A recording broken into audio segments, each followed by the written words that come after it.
Welcome back to San Francisco. If you have listened to the podcast any amount during this year, there's a good chance that you have stumbled into an episode with Mama Ganuush, our top recurring guest on the podcast over the past year.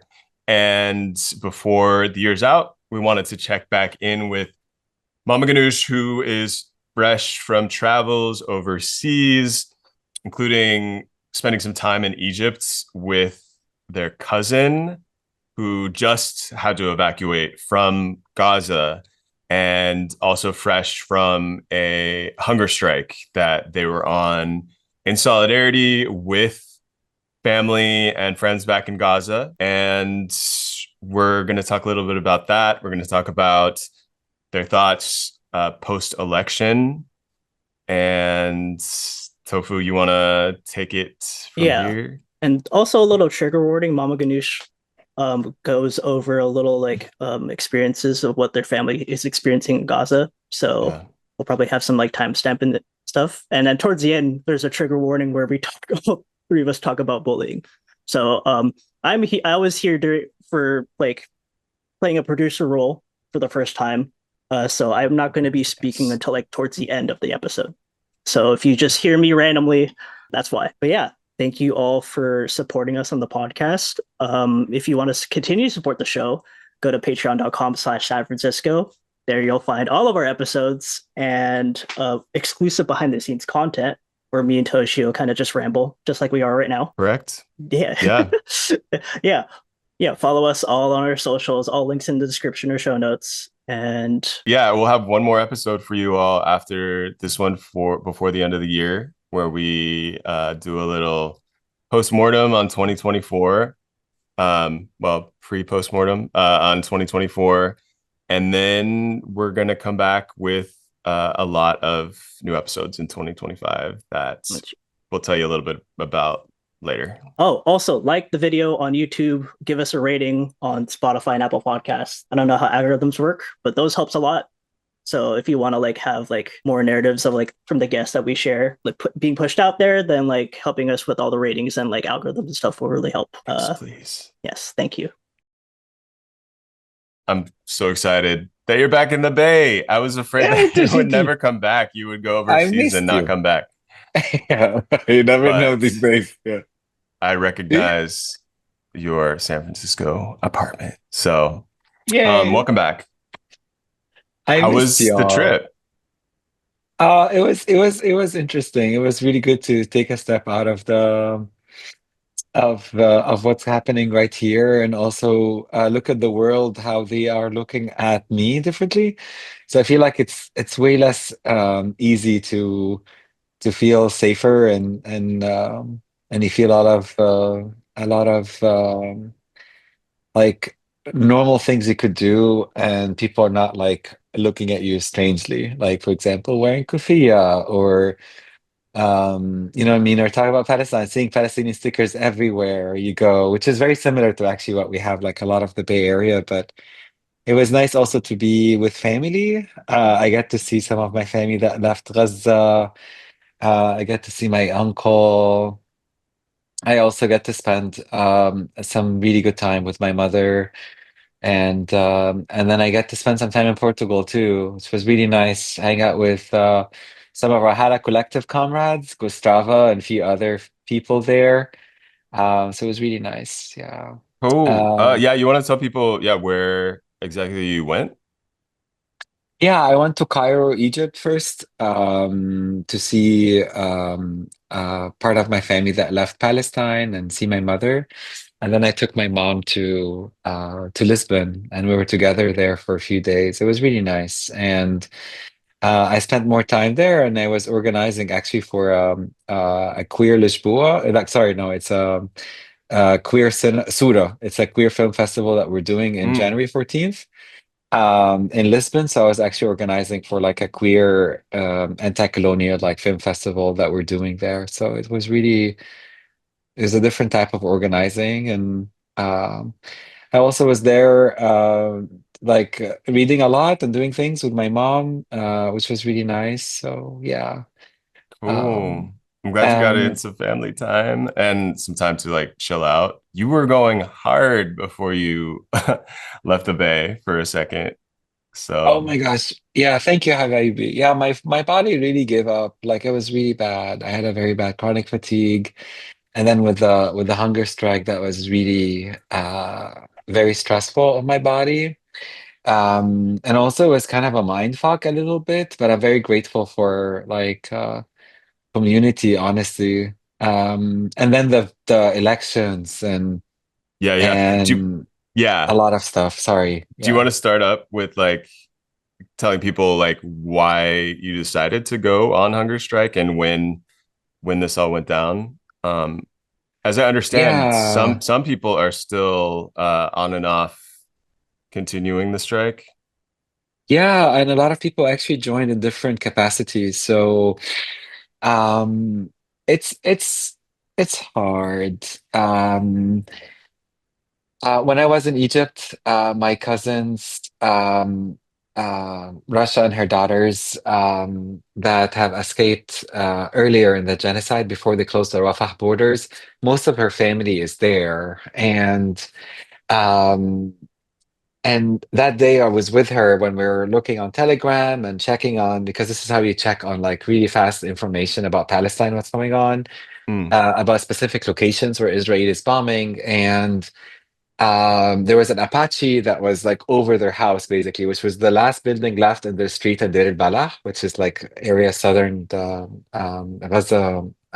يعني قطاع Gaza. And we thought they were dead. And then next day we realized that uh, literally their neighbors were burning alive, and they Oh, had to listen to their neighbors burning alive all night. And because they can't move, because it's an helicopter, which is like basically a killing drone that based on Farah, who's 8 years old, my cousin's daughter, who has used to do sunbathing under it. She makes fun of it as if she's looking at it. It's terrifying that a child is saying this in a very normal oh, fashion. Has yeah. 300 bullets per minute. That's 300 bullets per Mm. minute. So basically, Israel was burning these people alive and not allowing anyone to help them. So that happened. And then I have a cousin, Iman, and her two daughters that are also left in Gaza. They were taken by the IOF. That's like the same week, basically. Um, and I was really sad. I was really upset. For me, I had this feeling of like, oh, I hope she dies because she's been hungry for so long. And her daughters are like, they're Mm. young teens. Maybe she could die on the way to the camp. Or she doesn't have to get like tortured to death or raped. It's a big thing for like Palestinian women, any woman in the world. It's like a huge thing. Like it's a huge assault. And the starvation, everything else. So our best hope for her was to be dead, Mm. honestly, because we don't want her to be tortured. Yeah. And at that time, she got kidnapped, and I think around the same like day or two, we had like a 3 days of no communication with Librej, which is where my father's family is. So we didn't know what happened to the Ahl Librej, where there was bombing in the zones where they are. And that was a very stressful week. And then Israeli soldiers in Gaza, they put a hole together, they put women and their children, and then opened fire on them. Who survived, they kept the children in the hole, and then they threw the children to whatever mother, and then any mother could take any child that's thrown to us and has to run. Mm. And the Israelis did that in Gaza. And that was like, for me, I was like, are they doing this to Iman? Is she like trying to get her? It was really, really fucked up, really. And it still like messes up with my brain right now a little Yeah. bit. But didn't want to eat. I was extremely depressed. I had a talk with my therapist, and she's like, you need to eat. You cannot do that. So I started eating. And then I mentioned this specifically because I know that there's a lot of eating disorder, and sometimes hunger strikes comes with like a mix of depression and eating disorders. I really tried to make it very, very good when it comes to my intentions.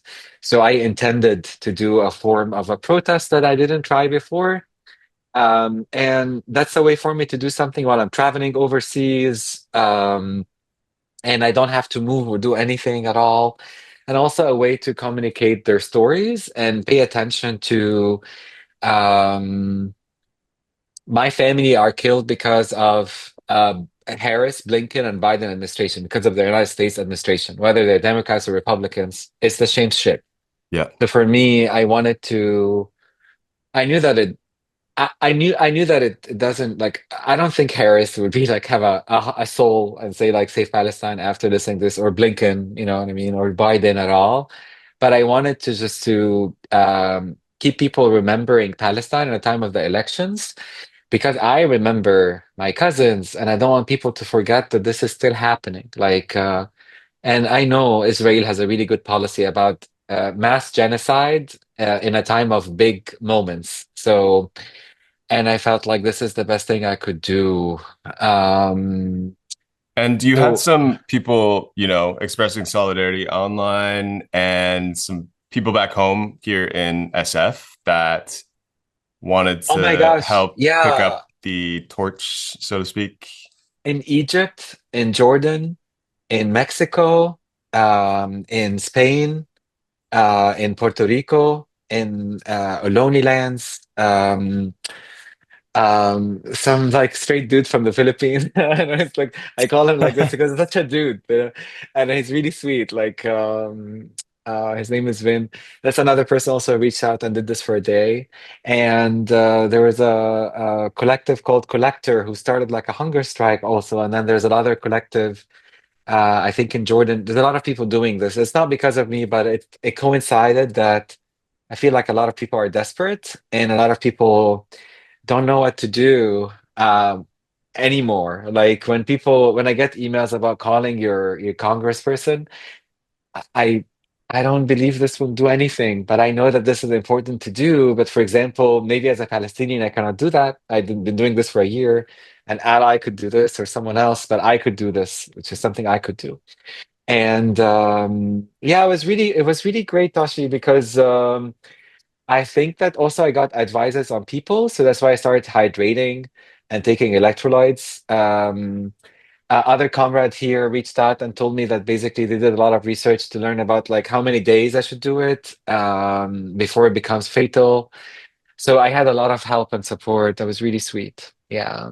Yeah. And Um, so you have a disability that is muscular oh, I dystrophy, have or I I have mean, MS. Yeah, MS, yeah, yeah. I'm multiple I'm very sclerosis. open Yeah. about it. Yeah. Yeah. Yeah. Yeah. And so how does that part affect prepping for a hunger strike? It didn't. I was really bad at prepping, honestly. Like, but I tried my best because I supposedly shouldn't be doing this because I have chronic fatigue, I have chronic pain, and I have also like all my body feels like this, all the time, and I have neuropathy on my left side in my body, and I have like a tennis elbow pain that you feel in your tennis. If you have a tennis elbow, I feel that sometimes on my entire left side, for instance. It's really a lot. And not having food means that your chronic fatigue will increase. And I didn't know that it impacts your nervous system too. Everything got really fucked. When I was taking my vitamins and everything else, so that helped. I was taking my medications, but I started fading at like day 5. Having like blackouts. I having like really hazy um, um, eyesight. I Vision. cannot sleep Yeah. very well. I had a really bad headache. Mm. Day one, so after day one, it was a very bad headache, um, it's painful when you have MS too because it's like your body needs this. Anybody needs that. But I struggle with eating or disorders, and I know my body's endured a lot of sadness, so that's why it's always a mind exercise, not just physical, to Hmm. make sure that your intention is to strike and protest, not to harm yourself or cause yourself harm, or you're not eating Right. because you want to lose weight, for instance, which is something that I was trying. I'm not talking about everybody, but that's how I was doing this. So it's a lot of mental stress and physical stress, and just you have to kind of face a lot of your demons. And also when Mm. you want to stop, it's really hard because I was like, oh crap, if I stop, I wanted to go for 30 days, but I'm telling people to stop like immediately. You know what I mean? Yeah. And I should be able to do this. So I talked to another comrade who's a therapist to help me like sort of figure this out a little bit. It's really nice to just have all these community that you could talk to each other and get each other's help anytime. And I was really reminded by the messaging, and also to make sure that this is a good example for others. So on day 8, I decided to I came up with the idea of taking a break, and then people could take on 24 hours. So this way, it's like a 1 day fast. You know what I mean? And then this way they could push it to other people, so it becomes like a thing. Yeah. So I started doing this, and it kind of picked up. So it became like people start picking up 24 hours and pushing it through, which was really, really Yeah. A lot of friends wonderful. and strangers in the Bay, and like you said, around the world started picking up the Yeah, trail. yeah. And I mean, I just think it's like a really good way to keep Palestine top of mind for people, like, finding creative ways to keep it in the conversation. And all this is happening, of course, in the context of people in Palestine having to deal with the you know issue of hunger and starvation like hanging over And, everyone's heads. and another thing also that came up with this too to me is how much guilt I feel. So I know this is doesn't make sense, but it does. I feel a lot of guilt towards my family. And I feel like I'm eating and I'm seeing doctors, and I have MS where my cousin Mahdi died in stage 4 cancer because there's no morphine. They died in a lot of pain Mm. in Gaza. Russia, like my cousin, her mother-in-law, and the grandchildren, then the grand mom of Sarah, and these other two beautiful young women that I met, her kids. She had dialysis and she died because she cannot do the dialysis. And they spent 3 days looking for a grave to take her in Beit Lah, in Deir al-Balah, and then a wrapper, like a kafan, which is something we kind of honor as Muslims, but they wrapped her basically in bed sheets. And the humiliation of this to do for our elders, and also the pain, it's like, it's a lot. So that's why I feel a lot of guilt. And then part of me was like not eating. I was like, that's exactly what my family is going through, like what Iman have been going through for the past like year, and the rest of the family in Gaza. And I felt like honestly less guilty to be able to be with them in solidarity, but also it's a very unhealthy guilt and thought, because I feel like that's how colonizers want us to feel guilty about the atrocities they are doing to us. Mm. And I was like, that doesn't make any sense. I'm not the one starving them to death. I just Yeah. feel their pain, and I need to kind of also struggle with that, like distinguish this between like how to be really in solidarity, but also acknowledging that the pain is not because of me. Uh, and that's a reflection on the elections too, by the way. But it's the same concept, you know what I mean? Like, don't blame this on me. Oh Don't blame yeah. it on a Yeah. victim. You Right know what I mean? after the You're the elections. oppressor. Yeah, no, totally. After the Yeah. elections, despite all of the evidence that Harris was a super weak candidate for the Democrats to push regardless of Palestine. After the election, you had so many like kind of blue MAGA, like vote blue no matter who, people coming out online and trying to guilt people who express solidarity with Palestine. I mean, they're basically looking for someone to scapegoat for their failure. And yeah, it's important that everyone remembers that this is them dealing with their own like internal guilt about uh supporting a candidate that is pushing genocide. I imagine that there's like some weird psychological things happening in their brains, and so it is externalizing itself as like trying to shame other people. Um, and And I think and they it's don't, misplaced.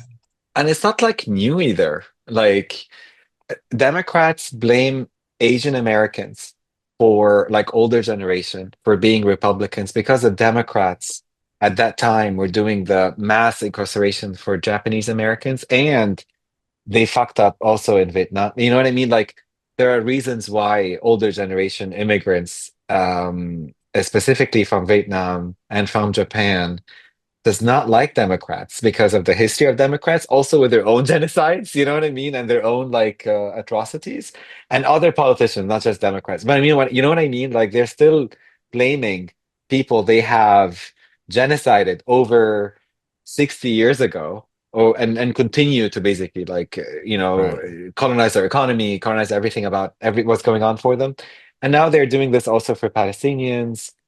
See, it's like not a new thing, but also it's really funny because I remember when Bernie was running and they were doing the Bay Area things about how younger population immigrants are more, Democrat because the older ones have suffered on the specific policies. I was like, Mm. and as if it's like a shame that, that they are not figuring out the truth that now things are better.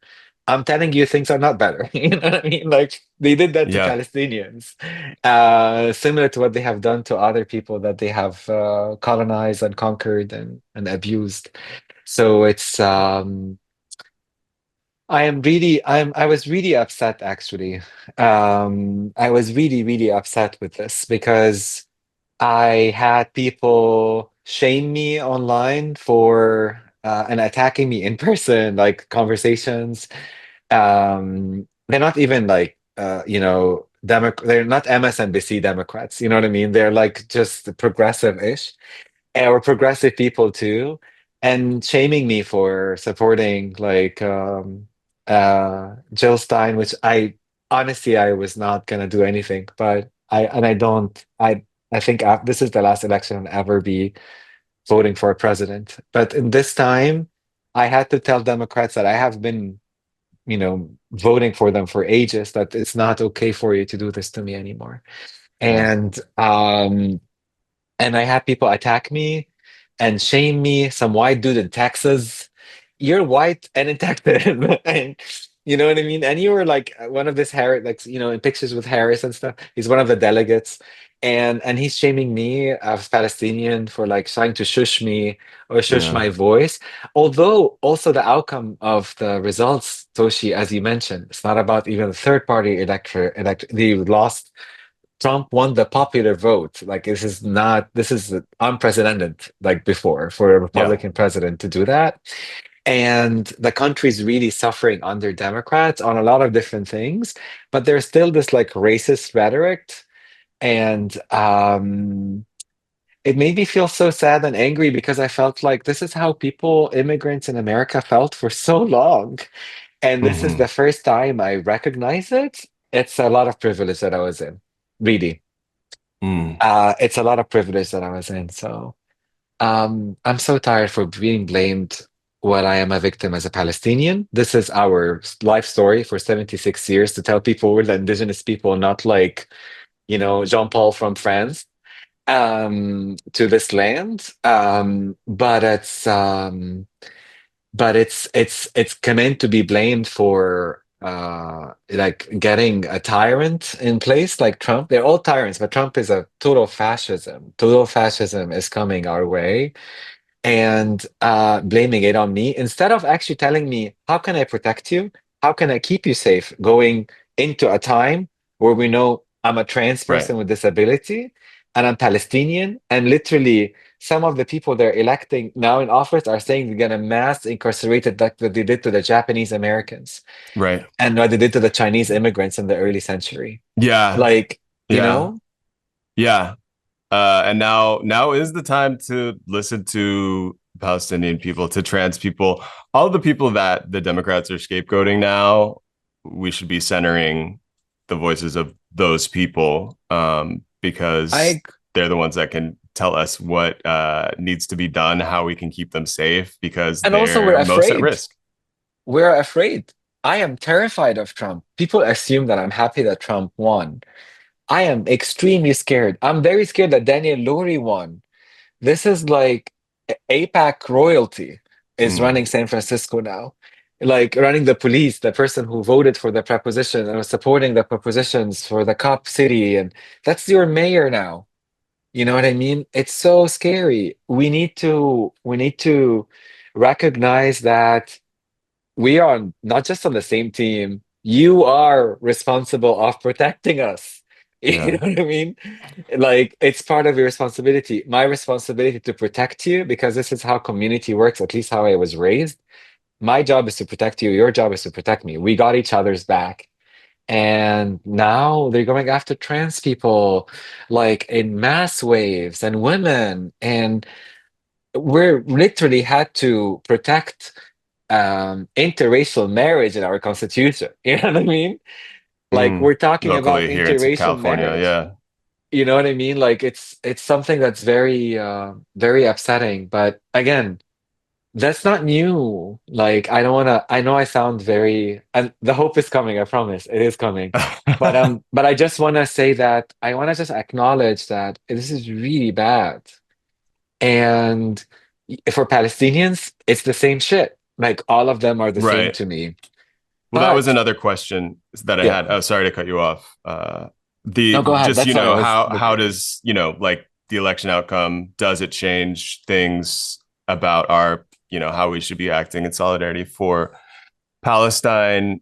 It sounds like, I mean, what you're saying, it sounds like we it doesn't change the situation necessarily for Palestinians on the ground in Gaza right now, because the U.S. has just been supporting the genocide in Or every the way. borders, or ICE. It's the same person that Obama had. It's the same person that Trump Yeah, hired.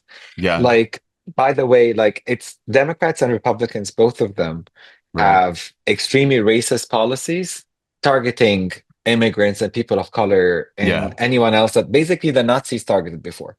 The yeah. queers, the people of color, you know what I mean? And it, yes, the approach would be different. I think that in a Trump era, we need to think about, like, there are a few things happening, right? To answer your question, sorry. So the first thing is we have people are exhausted. It's been a year of a genocide. People are really tired. And people are questioning what's the best thing they could do and what's going on and what's sustainable. The election also came in a time that made people even more and more confused, you know? And I feel like it's not just that the election happened and Trump happened, also people are exhausted. Yeah. And resources are exhausted because right now, as you see, there's so much local protesters getting arrested and were arrested and facing long and long trials. You know what I mean? In San Francisco, as an example, we have Brooke Jennings, whatever her name is. She won the elections again, and she's already suing a shit ton of people. So what I mean by that is, like, people are tired, people are exhausted, people are traumatized. Also, a lot of us are not just Palestinian activists. A lot of us are trans and people of color.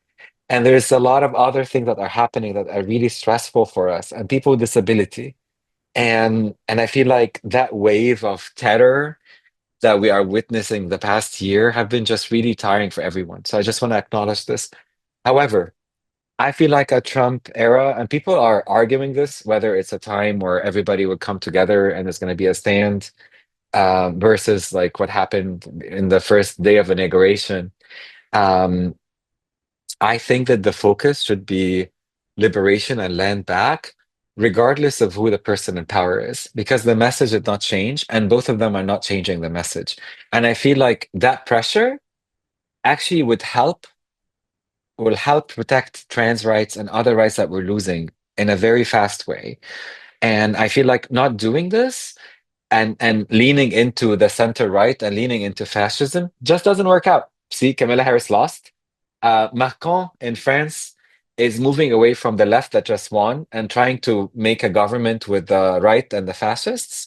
So what I mean by that, these things don't work. These Right. things doesn't work for progress. Yeah. I mean, you saw Kamala Harris like get cozy with the Cheneys in the last days Yeah. of the election. Disgusting, and something that, 20 years ago when people were protesting around the wars in Iraq and Afghanistan, like something that, seemed like impossible. But yet, yeah, the Democrats have like been, And of course, moving further right. And for people who consider themselves progressive or on the left to continue to go back to the Democratic Party it really, like, people are using this metaphor of it, it's like somebody going back to their abuser. And I agree. And also, I agree with you. And I feel like this time, what changed for me too is that I'm not gonna um, villainize Republican voters or Democrat voters. I'm not doing this game anymore because you know how like in the last elections there was like it was you're on the and the elves, the people of the lights, or you're part of Sauron. I don't know if the rings are any relative here. You know what I mean? And you look at the people that the orcs, basically we're looking at Republicans as orcs, and that's how like we should be like taught, MSNBC and everything else. We're like the wise ones. um I'm not doing this. I'm actually really empathizing with people. I'm empathizing with people who voted for everybody. I'm empathizing with trans people who are mortified. I'm empathizing with 55% of this country that is extremely like poor. Like people are so poor and desperate. And I don't want to go lecture them about like 76 years of colonization in the Middle East while they're working 3 jobs in McDonald's. Mm, You know what I mean? Like I'm not gonna villainize people. I feel like it's a very form of elitism that unfortunately I used to be part of. I want to really empathize with people and really think about who is the source of evil. The source of evil is a bunch of capital, a bunch of politicians, a bunch of like rich families. And it's not like they're literally they do things like comic book evil almost. But it's good to focus on making sure that we have institutions and people power in place that would allow us to push against them and protect our people. And I feel like in that way, people would have some room to even think. Because I feel like in right, this country and in the system, people had no headspace to think. It's like right, been really stressful. And Palestine happened the last year, but the last 4 years in this, presidency of Joe Biden, we lost so much trans and women rights and reproductive rights. We lost so much. And people have been like, targeted day after the other with a new thing. So we forgot how bad it was the past 4 years. right. But also, I feel like it's time for us not to villainize the people who have voted. Yeah, It's yeah. it, you know, I don't I mean, know. What do you yeah, think? it is interesting just to think. So you were recently in Portugal and Egypt, and obviously I don't want to generalize around about places around the world, but we know that the majority of people in other countries, save for a few, like maybe Israel or Argentina, these like countries with very strong right wing bases, that most of Or the colonies like world, Papua New Guinea. yeah, most of these most places though around the world are not looking favorably upon the United States right now. I think it is helpful to remember that sort of we on the left here in the US, like we have a lot of comradeship outside of the US, and people that see what is happening here and are kind of shocked by it. Yeah, and honestly, Egypt, it's a very oppressive system and it's very anti-Palestinian on purpose. Because you know what I mean, they literally just protected the warship going to Israel in the Right. Alexandria, like through the Suez Canal, like the Egyptian government and the Egyptian oligarchy. And however, the it's different because with the people, you have like a one enemy or one villain. So the people are not confused about this. You know what I mean? The government is doing this, but ashamed of it. Well, they're total dictators, but they're still shameful. Um, in Portugal is like they try to. It's a little bit annoying because they're not Spain, but at the same time they're like playing the middle. And Mm, however, they have common sense. You know what I mean? Even the center right one, and they have like majority.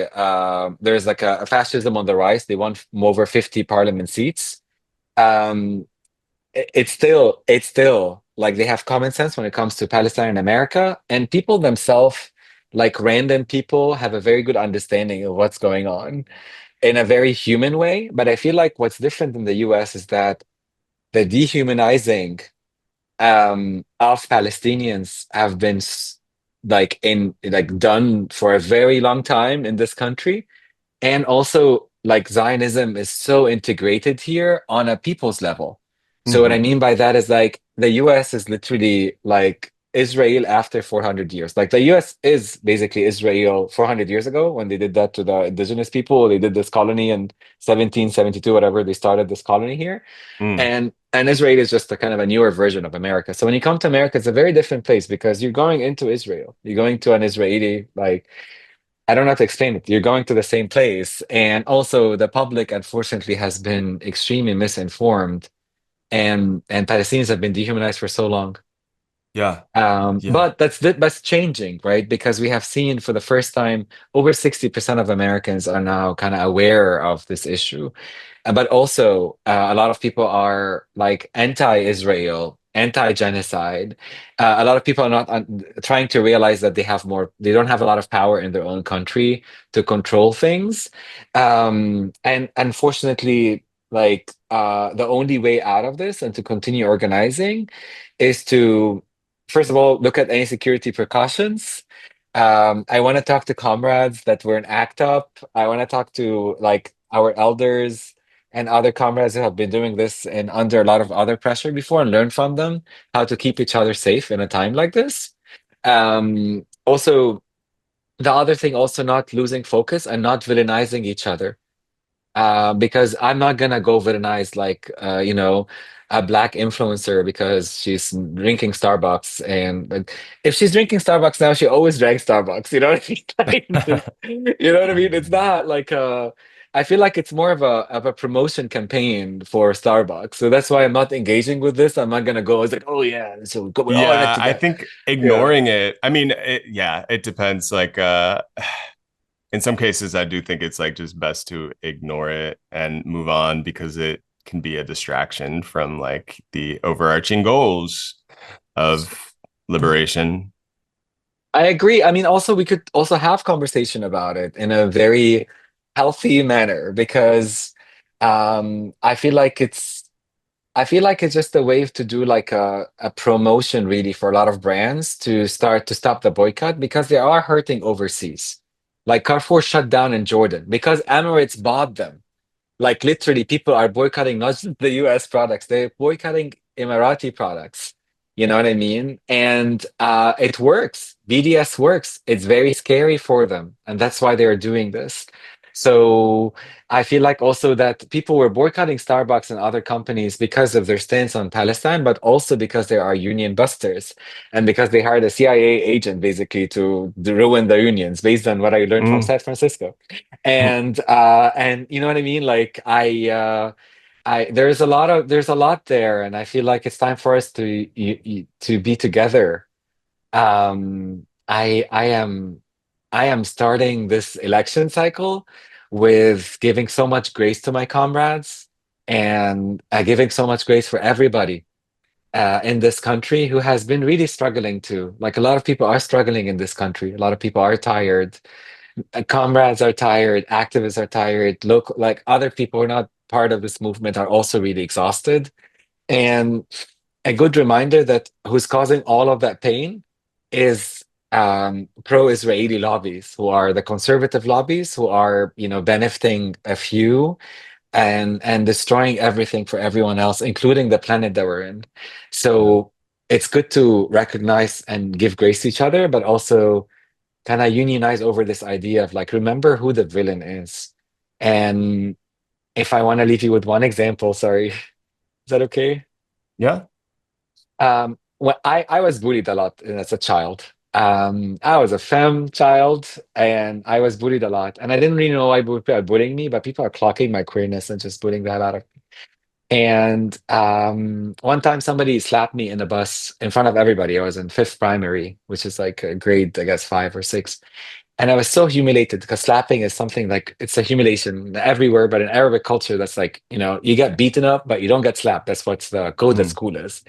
And I didn't do anything. I was really scared and I was very overwhelmed and very embarrassed. And when I talk to people with just this trauma that I have, part of my trauma, and And then um, when I thought about this and processes this as an adult in therapy, um, and learned about what being bullied means, I always felt bad because I was bullied. I did something I didn't do enough, Mm, and I always forget about that. This is not my fault. This is a bully who's doing that to me. Somebody is causing harm to me. yeah. And me not protecting myself is not weakness from me. Yeah. It's just because that bully is stronger than me and is abusive. I am a victim. I'm not responsible for my victimhood. Yeah. And I feel like in this country, we are always, I feel like a lot of people in the movement and abroad and everywhere else, especially in the United States, they just feel like they are always victimized and they feel responsible for being victims. And I think it's just a time for us to wake up to the bully. And the bully is not Trump or Biden alone. They are just tyrants and people coming out of a system that's bullying everyone else. So this is That just a is, good yeah, reminder. totally. I mean, I had the same situation when I was growing up, like being very self-loathing about being queer, about being Asian. I wanted to overcompensate by like trying to act what I viewed as like mask. And it didn't work. It was like a lot of internal shame that I had to deal with. And then finally, I'm, at the other end of it. But it feels like, wow, that's a lot of years wasted dealing with shame from what was external, like, just coming from social norms that I was like trying to fit into. What a waste. What a waste of time. Could have been spent doing much better things like working for collective liberation, for example, just one example. Um, Thank you so much, Mama Ganuush. You're welcome, I Habibi. can't I'm believe we've only excited. known each other for a year, I feel like but I know you forever. for real, I, for real. I, yeah, I mean, I honestly think that the friendships I have now are very new in age, but they are so deep. Like you have no idea. Like it's so beautiful that I get to know you and Tofu, honestly, and of course a lot of other people from Gay Shame and Quit and iGen and other JPV groups and PIM and autonomous folks and everyone else that I met. You know what I mean? All of these awesome people. But also, it's very special to me to be with you. I really missed you guys. Like I missed you all. I Yeah. reached out as soon as I came back. That's what community means. I feel happier because I talked to you today and I saw you, and I feel like I am stronger with you. I feel seen by you. And that's how we should make each other feel because that's what it is, really, and one thing to remember, I used to blame my friend. I had a friend, his name was Hussein. He used to stand right beside me when they bullied me, and he didn't do anything because he was also afraid and he was queer. And, we ended up having sex together a few years after. And I had a blame towards him. And I feel like us blaming each other not standing enough for the bully or like not cooperating with the bully to make the bullying less harmful is exactly blaming your friend that's right beside you that being bullied with you. Mm. So I just want to people remember that I'm sorry about the whole bullying thing without the trauma trigger. I'm really sorry about this. I just realized that. And I just feel so comfortable talking to you guys, if I'm talking to you all like on not on recording. I'm so sorry. But No, no, no. Yeah, um, but I I'm want to very, just I no, just want go to say for that it. I'm so grateful for you. I'm very grateful for you. I love Same. you all. I really do. I actually want to jump in. Yeah. I guess for the listeners, hi, I'm here. Uh, but y'all were talking about bullying, and obviously, for me, as like a small little like Asian kid and everything, I was obviously bullied.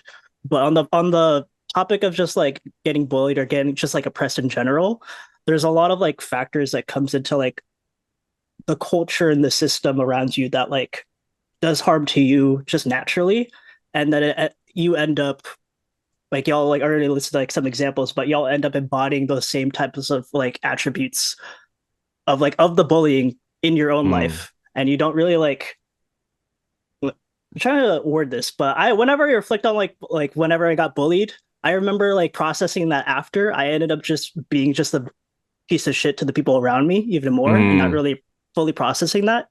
And unfortunately, it took like either like big life changes for you to like realize like, oh, the stuff you're doing is just like bad or toxic or just like not good, or like the people around you, your community will like check in on you and stuff. And like unfortunately, like I'm like I can go like either way, but I just want to put where hopefully people who are like very like politically active only online and kind of like, you know, attack like people like Mama Ganuush or everything or blaming like other Democrats or other people who like want to work for the liberation of all on why like Trump lost and stuff. I hope like this like fact of like Trump winning stuns them to a point where they can actually like reflect of like maybe I shouldn't attack my fellow like comrade and stuff. Maybe I should actually like reflect on like how I could treat other people well. Because what I liked about you, Mama Ganush, is like the people you work with and the people you like were working for working for the liberation of all. You actually like care about the people like as a friend and stuff. You're just talking about stuff like how you're. I really admire how like even after recording and stuff, after like working with you a lot, you just like oh actually wanted to hang out, and that means a lot to me because just like I wouldn't want to like hang out with any like congressmen or whatever. I want to hang out with people who actually like I could see sitting myself next to on the bus or just like working alongside. So I'm like saying a bunch of shit. This is like the first time like I'm on the podcast actually, I think. So, but I kind of want to just like leave it at that to where just like it's not only like the like an external source of evil that's affecting all of this. It's also like how you also play a role into like I don't know, not spreading that kind of evil, I guess. hmm Yeah. Yeah. Yeah. And like what you were naming about the friendships, like that we're working alongside like friends in the solidarity work that we do just means that it's going to sustain movements longer term, which is, you know, something that is clearly very important as fascism is here. And we're going to need to like keep up these relationships for a long time. That's so much Yeah, easier and when we have people Yeah. around us who we actually have love for. yeah, I really Tofu, thank you so much. You've never Tofu doesn't say a lot, but when they say something, it means a lot. So so this You're just not around me as often as I am. I yap all the time to a detriment. no well like this is so special because that's how I generally feel like we're doing this together. And when I got really depressed or tired, I reached out to Toshio before, and I told him like, hey, my mental health is not good and I need this, and we did this. And um it's it's also like because I feel like it's a waste of our energy to track this right now because eventually, which is really sad to say this, eventually all of these like processing time and blame would stop, and then because the coming is really bad, so is this really time to check on each other and make sure we're safe through this? So um we shouldn't be we should be angry but not at each other. We should just focus that anger towards Yeah. change. And this is not new. Like that's what I meant by elders. Like I want to know what they did in the 60s, for God's sake, what they're doing in the 80s and the 90s. Like there's a lot of happening right now, but also we have so much power because we have this and we have these connections, and they cannot take that community from us. And I feel like movements fail when people start like it fails from inside, based on the last book that I read that Toshi told me about, and Eric. But I feel like this is we just have to forgive each other and just be patient. It's okay. People are terrified. That's why they are blaming each other, trying to figure out what's up. You know, it's like people thinking Elvis didn't die. That's kind of crazy. But you know what I mean? Like it's just Trump won the elections. It's real. Like Yeah. we need to move on. Yeah. I'm like always thinking about like the metaphor of like driving. I like for right now, like at least for the election, most people when like they're not like as politically active. They're usually just only politically active like every 4 years and stuff. But during that like those months leading up to it, it's so fast. They're doing like it's all in the past year, like ever since like I was gonna say ever since last year, but like Palestine's always been oppressed like because of Israel ever since. But so much stuff is just going on around us, and things keep happening so fast to where like I don't even know which way to go. And like I use this analogy of driving to where like, okay, if I have this intention of going somewhere, sometimes there's a lot of like passion behind it to where it ends up like I'm not really paying attention of like how my actions are like affecting other people. So I could definitely I'm not like really like shitting on people who are just like keyboard like on Twitter or like whatever like social media platforms and kind of like calling out like a black influencer if they're like drinking Starbucks. I'm just like yeah, I know their intentions are pure and stuff, but they're probably like in their head just kind of like racing too fast to where like you're not going to like when you're driving 90 miles an hour on the freeway and stuff. I'm not saying I do this, but you're not going to like pay attention if you end up like hitting something until you're so far ahead.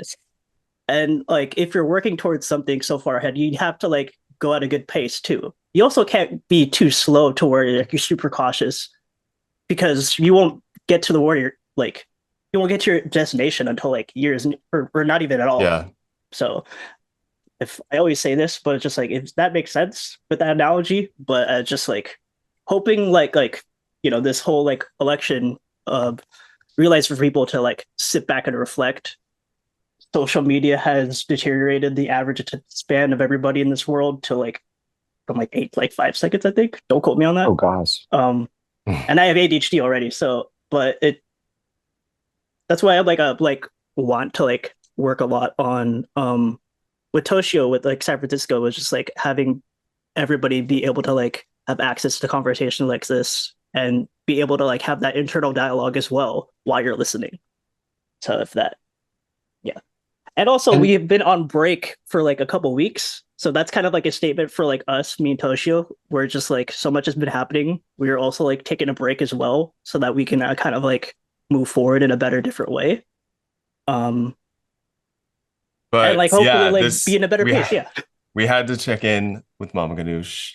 I miss you guys. Of course. So the people demanded. And stoked that I get to see you later this week. Stay here. And can I say one last thing? Yeah. You know what my mom told me? My mom was with me like for a very long time, and then the election night, she told me blaming Palestinians for Trump is like blaming Black people for the Civil War. You know what I mean? And I was like, that's genius. You know what I mean? Like, yeah, like that's genius.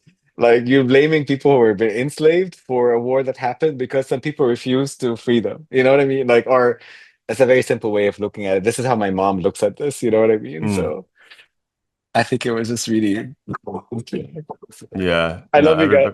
Love you too. Yeah. Everybody's looking for someone to blame. But point the blame upwards. Point it at always. It's always important to punch up. And we'll leave it there. But obviously, we'll be checking in with Mama Ganuush early in the new year. Thank you so much. I love that I've gotten to know you over this past year. And I'll see you on Friday. Oh, it's our anniversary too. Yeah, it's so cute. I love you all so much. Have a good day. Right. Bye, Habib. Thank you for listening to Sad Francisco. I am Toshio Meronek, and my co-producer is Tofu Estolas. Patreon.com/Sad Francisco is where you can find our past episodes and transcripts, and it's also where you can help us out with a donation. And if you do, it comes with some benefits like getting the episodes a few days early and our gratitude for allowing us to keep making this podcast, which we love to do. See you next time in Sad Francisco.